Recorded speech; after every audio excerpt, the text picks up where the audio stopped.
नमस्ते मैत्रिणींनो, मी सुशीला शिलाई कोर्समध्ये तुम्हा सर्वांचं अगदी मनापासून स्वागत करते.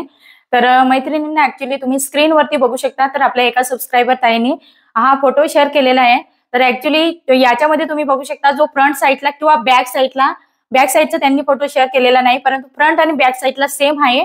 अशा पद्धतीने जो आर्महोल राऊंड आहे तो कमी झालेला आहे आणि इथे कपडा हा जास्त आहे. म्हणजे शोल्डर ऍक्च्युली या ठिकाणी शोल्डर गळ्यानुसार जास्त झालेला आहे. त्याच्यामुळे इथे आपल्याला ह्या अशा पद्धतीने असे प्रॉब्लेम आल्यानंतर तुम्हाला याच्यावरती नक्की पेपर कटिंग करताना काय बदल करायचे.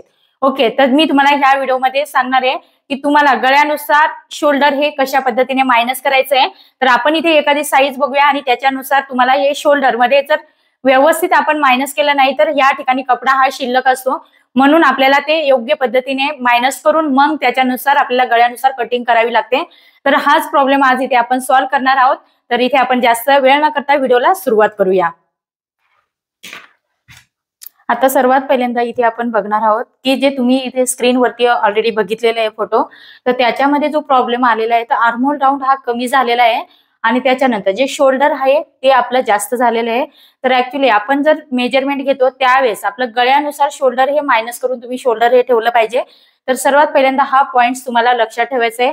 गरजेपेक्षा शोल्डर हे जास्त झाल्यामुळे त्या ठिकाणी कपडा हा जास्त उर्वरित म्हणजे शिल्लक राहिलेला आहे. त्याच्यामुळे तिथे तो गोळा झालेला आहे कपडा. तर तुम्ही चित्रामध्ये बघू शकता. तर इथे आपण काय करणार आहोत, सर्वात पहिल्यांदा आता सपोज माझा पाठीमागचा गळा, आता मी एखादी फॉर एक्झाम्पल साठी इथे काय करणार आहे, एखादी साईज मी इथे घेते. ओके, तर इथे आपली जी चेस्ट आहे अपर चेस्ट, ओके, अपर चेस्ट आपली 38 आहे आणि फुल बस्ट सपोज याच्यामध्ये आपण सेम पण येऊ शकतो किंवा अर्धा इंचाचा पण डिफरन्स येईल किंवा याच्यामध्ये थोडंसं अजून 39 पण अशा पद्धतीने हे फुल बस्ट येणार आहे. तर अशा पद्धतीने फुल बस्ट जे येईल ते, परंतु आपण ज्यावेळेस पेपर कटिंग करतो त्यावेळेस आपण किंवा जुन्या ब्लाऊजवर मेजरमेंट घेतो त्यावेळेस आपण अपर चेस्टचा मेजरमेंट घेत असतो. ओके, त्याच्यामुळे तुम्हाला काय करायचंय, शोल्डर, आता इथे शोल्डर, आता सपोज ह्या साईज मध्ये माझं शोल्डर 38 साईज मध्ये माझं जे शोल्डर आहे ते समजा माझं इथे 15 इंच आलेलं आहे. 15.5 पण येऊ शकतो, अशा पद्धतीने 15, 15.5 ह्या आसपास येऊ शकतो, त्याच्या कमी पण येऊ शकतो. अशा पद्धतीने आर्महोल राऊंड इथे माझं 17 इंच आहे. समजा आर्महोल राऊंड माझं किती आहे, 17 इंच आहे. तर मग शोल्डर माझं 15 इंचाचं आहे. इथे मी येस नाव दिलेलं आहे, हे माझं शोल्डर आहे. तर आपल्याला पाठीमागचा गळा, समजा मला इथे 9चा गळा शिवायचा आहे, पाठीमागचा जो गळा आहे तो 9चा आहे. ओके, तर इथे मी शोल्डर हे किती मायनस केलं पाहिजे, तर निम्म शोल्डर 15.5 आहे आपलं, बरोबर. त्याचं निम्म किती येणार आहे, 7.25 इंच. तर मी इथे काय करणार आहे, 7.25 इंचावरती मार्किंग करून घेणार आहे. अशा पद्धतीने 7.25 इंचावरती मी मार्किंग केलं. त्याच्यानंतर याच्यातून मी शोल्डर किती मायनस करणार आहे, पाठीमागचा माझा जो गळा आहे तो कितीचा असणार आहे, तर पाठीमागचा गळा माझा 9चा आहे. ओके, तर 9चा गळा आहे म्हणून आपण इथे ह्या ठिकाणी आपण काय करतो, शोल्डर मध्ये दाबतो. त्याच्यामुळे मी 9.5 इंचावरती इथे मार्किंग करणार आहे. त्याच्यानंतर आपला गळा 9चा असल्यामुळे इथे शोल्डर मी किती मायनस करणार आहे, 2.5 इंच मायनस करणार आहे. ओके, या पद्धतीने 2.5 इंच मायनस केल्यानंतर माझं जे शोल्डर येणार आहे ते किती येणार आहे, 5.25 इंच माझं शोल्डर येणार आहे. म्हणजे इथे गळ्यानुसार आपल्याला काय करायचं, इथे शोल्डर हे मायनस करून ठेवायचं असतं. तर मी इथे किती केलं, 2.5 इंच मायनस केलं, तर इकडे माझं शोल्डर 5.25 आले, तर मी 5.25 इंचावरती मार्किंग करणार आहे. आर्महोल राऊंड माझा 17 आहे, त्याचा निम्मा किती येणार आहे, 8.5 इंच येणार आहे. म्हणून मी वरच्या बाजूने जी लाईन ड्रॉ करणार आहे ती इथे मी लाईन ड्रॉ करणार आहे, ती 6 इंचावरती लाईन ड्रॉ करणार आहे. तर अशा पद्धतीने 6 इंचावरती लाईन मी इथे ड्रॉ करून घेतलेली आहे. आता इथे मला काय करायचं, हा शेप द्यायचा आहे. ओके, ह्या पद्धतीने मी शेप देणार आहे. त्याच्यानंतर इथून काय करायचं, अर्धा इंच आपल्याला कंपल्सरी क्रॉस बॅक द्यायचा आहे. तर मी हे क्रॉस बॅक दिलेला आहे. त्याच्यानंतर इथे आपल्याला काय करायचंय, आर्महोलचा शेप द्यायचा. तर आर्महोलचा शेप आपण इथे 1.25 इंचावरती अशा पद्धतीने देणार आहोत. अपर छाती किती आहे, ह्या ठिकाणी आपण पेपर कटिंग करताना जे छातीचं मेजरमेंट टाकतो तो आपला अपर चेस्टचा असतो. तर इथे 38चा आपल्याला चौथा भाग घ्यायचा, तो येणार आहे 9.5 इंच. 9.5 इंचावरती मार्किंग केलं, 1.5 इंच इथे मार्जिन ऍड केलेली. ओके, ह्या पद्धतीने आपण मेजरमेंट घेतला. आता इथे आपण आर्महोल राऊंडचा शेप देऊन घेणार आहोत. या पद्धतीने आर्महोल राऊंडचा आपण इथे शेप देऊन घेतलेला आहे. त्याच्यानंतर इथे मी काय करणार आहे, अर्धा इंच शोल्डर उतार देणार आहे आणि इथे आर्महोल राऊंड आपण मोजून घेणार आहोत. तर अगदी जुन्या ब्लाऊजवरनं घेत असतील तर मार्जिन सोडून तुम्हाला आर्महोल राऊंड मोजायचे आहे आणि अंगावरती घेत असतील त्यावेळेस तुम्हाला अगदी अॅक्युरेट इथे आर्महोल राऊंड मोजायचे आहे. तर इथे माझं 8.5 इंच आर्महोल राऊंड यायला पाहिजे आणि 8.5 आणि त्याच्यामध्ये 2 लाईन आलेले.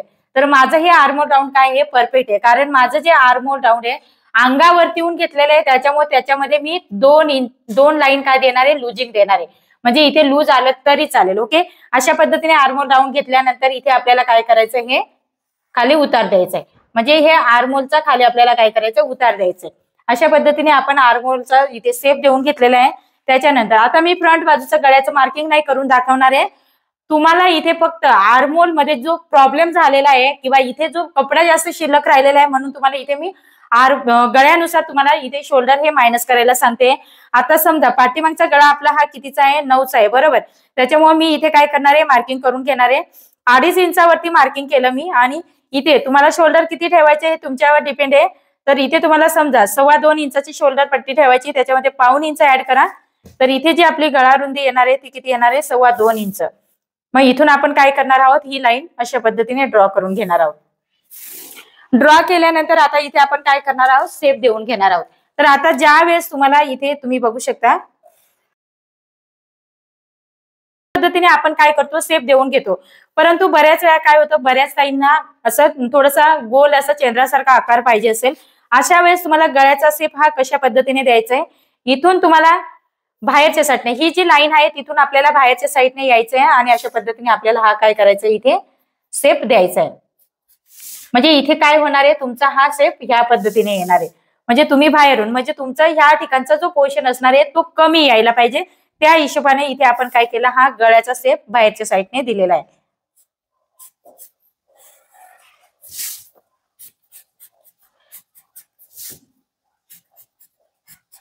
हे बघा इथे तुम्ही 2 लाईन 0.5 इंच अशा पद्धतीने बाहेर गेला तरी चालेल, थोडस कमी घेतलं तरी पण चालेल. म्हणजे तो व्यवस्थित असा थोडासा चंद्रासारखा आकार येणार आहे. तर अशा पद्धतीने गळ्याचा शेप आपण घेतलेला आहे. त्याच्यानंतर आपल्याला काय करायचंय आपले ब्लाऊजची उंची सपोज 14.5 आहे, त्याच्यामध्ये 1 इंच ऍड केलं तर 15.5 इंचावरती आपण मार्किंग केलं. तर अशा पद्धतीने 15.5 इंचावरती आपण मार्किंग करून घेतलेले आहे. लाईन मी इथे ड्रॉ करून घेणार आहे अशा पद्धतीने. त्याच्यानंतर इथे आपलं कमरेचं मेजरमेंट आहे 7.5 इंच, 1 इंच टक्स घेतला, 1.5 इंच मार्जिन ऍड केली आणि आपण इथे काय करणार आहोत ही लाईन आपली फिटिंगची ड्रॉ करून घेणार आहोत. अशा पद्धतीने आपण काय केलं फिटिंगची लाईन ड्रॉ करून घेतलेली आहे नॉर्मलचा. आता ह्या ठिकाणी हा जो पोर्शन असतो थोडासा आपला हा जो शेप असतो तो हलकासा काय यायला पाहिजे, थोडासा राऊंड शेप मध्ये यायला पाहिजे. ओके मागचा तर तुम्हाला हलकसं नॉर्मलचं लाईन या पद्धतीने ड्रॉ करून घ्यायची. तर अशा पद्धतीने मी काय केलेलं आहे इथे हे परफेक्ट असं आपला गळ्याचा शेप दिलेला आहे. त्याच्यानंतर 0.5 इंच आपण शोल्डर उतार देणार आहोत म्हणून हे शोल्डर उतार आपल्याला इथे देऊन घ्यायचे.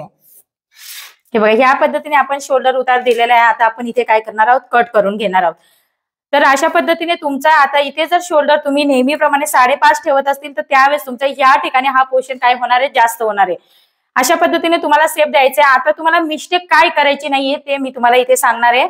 ओके तर सर्वात पहिल्यांदा आता मी इथे पिंक कलरचा चॉक केश पेन वापरते. सर्वात नॉर्मली आपण कशा पद्धतीने घेतो 5.5 शोल्डर घेतो, 5.5 इथे आपण मार्किंग करतो ह्या पद्धतीने. ओके 5.5 इंचावरती आपण मार्किंग करून घेतो अशा पद्धतीने. त्याच्यानंतर ही आपली बरोबर आर्महोलची लाईन आहे. त्याच्यानंतर इथे क्रॉस बॅक आपलं जाणार आहे 0.5 इंच. क्रॉस बॅक दिल्यानंतर अशा पद्धतीने लाईन ड्रॉ करणार. मग इथून आपण काय करणार आहोत आर्महोलचा शेप देणार आहोत. या पद्धतीने आर्महोलचा आपण काय करणार आहोत शेप देणार आहोत. फ्रंट बाजूचा अशा पद्धतीने देणार आहोत. तुम्ही ह्या शेपमध्ये 0.5 इंचाचा फॅब्रिक हा शिल्लक राहतो याच्यामध्ये. तर मी हा थोडासा तुम्हाला डार्क करून दाखवते म्हणजे तुम्हाला व्यवस्थित समजेल. जवळजवळ आर्महोल मध्ये आपला काय झालाय एवढा हा जो पोर्शन आहे मी जेवढा डार्क करून दाखवते तो काय होतो आपला जर तुम्ही 5.5 शोल्डर घेतलं 9च्या गळ्यानुसार तर एवढा पोर्शन काय होतो आपला जास्त होतो आणि आर्महोल राऊंड सुद्धा आपला काय होणार आहे कमी होणार आहे.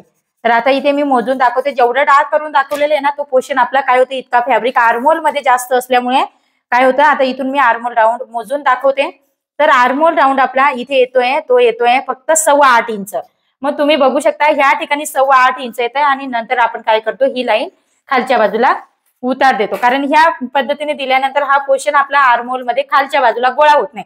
आता जो आपण टॉपिक बघतोय तो इथला बघतोय ह्या पोर्शन मधचा बघतोय म्हणून तुम्ही योग्य पद्धतीने ह्या ठिकाणी व्यवस्थित मायनस करा. गळ्यानुसार मायनस करायचंय तुम्हाला.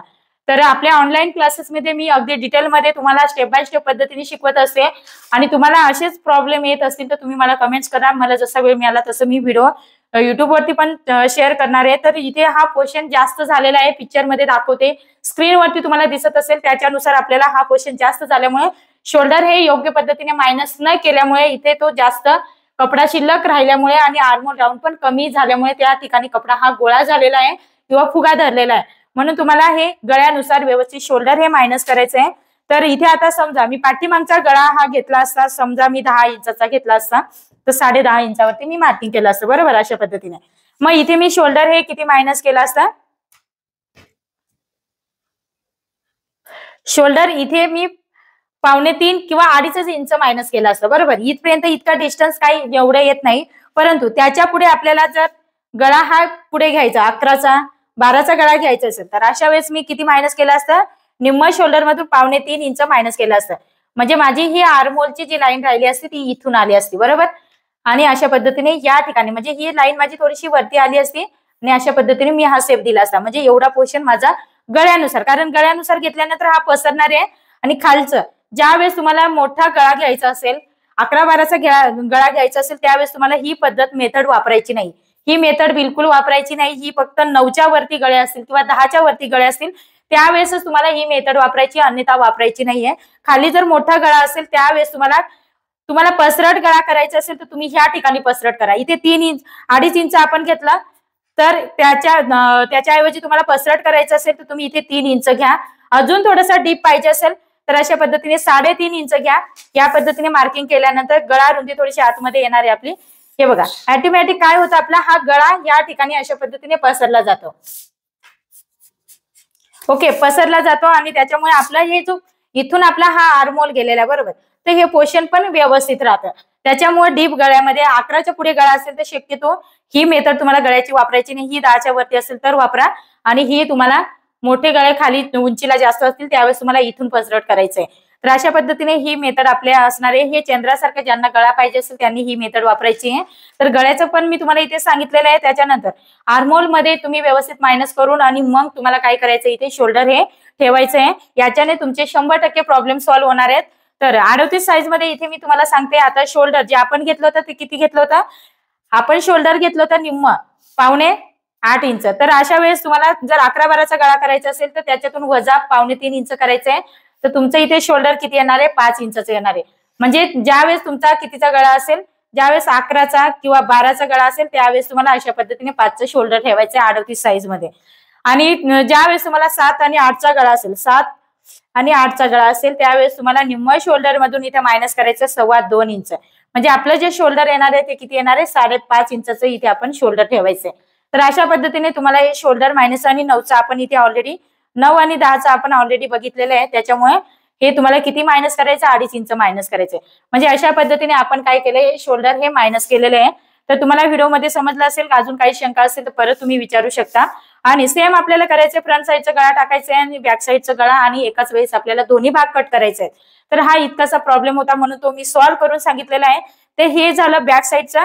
फ्रंट साईडचा सुद्धा आपल्याला सेम त्याच पद्धतीने येणार आहे. आता फ्रंट साईडचा आपला जो शेप होता तो इथून होता, बरोबर. हा फ्रंट साईडचा आधीचा शेप होता, म्हणजे तो पण पोर्शन आपण समजा एवढा पोर्शन आपला हा जास्त झाला असता, बरोबर. त्याच्यामुळे तुम्हाला योग्य पद्धतीने मायनस केल्यानंतर हा पोर्शन काय होणार आहे, तो मायनस होऊन जाणार आहे. शोल्डर जसं जास्त घेतलं त्यावेळेस इतका या ठिकाणी फॅब्रिक हा जास्त राहणार आहे. म्हणून तुम्हाला मी बऱ्याच वेळा सांगते की शोल्डर हे व्यवस्थित गळ्यानुसार मायनस करून ठेवत चला. म्हणजे एकदा तुम्ही मायनस ऍडजस्टमेंट करायला शिकला म्हणजे तुमचा प्रॉब्लेम हा सॉल्व्ह होणार आहे. तर आजच्या टॉपिक मध्ये इतकंच होतं. तर ऍक्च्युली मला कमेंट्स आली होती आणि हा प्रॉब्लेम मला फोटो पण शेअर केला होता म्हणून मी हे शेअर केलेलं आहे. फ्रंट आणि बॅक साईडला अशा पद्धतीने कपडा हा जास्त शिल्लक राहतो, त्याच्यामुळे मी हे सांगितलेलं आहे. तर व्हिडिओ तुम्हाला आवडला असेल तर लाईक करा, शेअर करा आणि आपल्या चॅनलवरती तुम्ही नवीन असाल तर सबस्क्राईब करायला विसरू नका. परत आपण असं नेक्स्ट व्हिडिओमध्ये भेटूया. तोपर्यंत बाय बाय.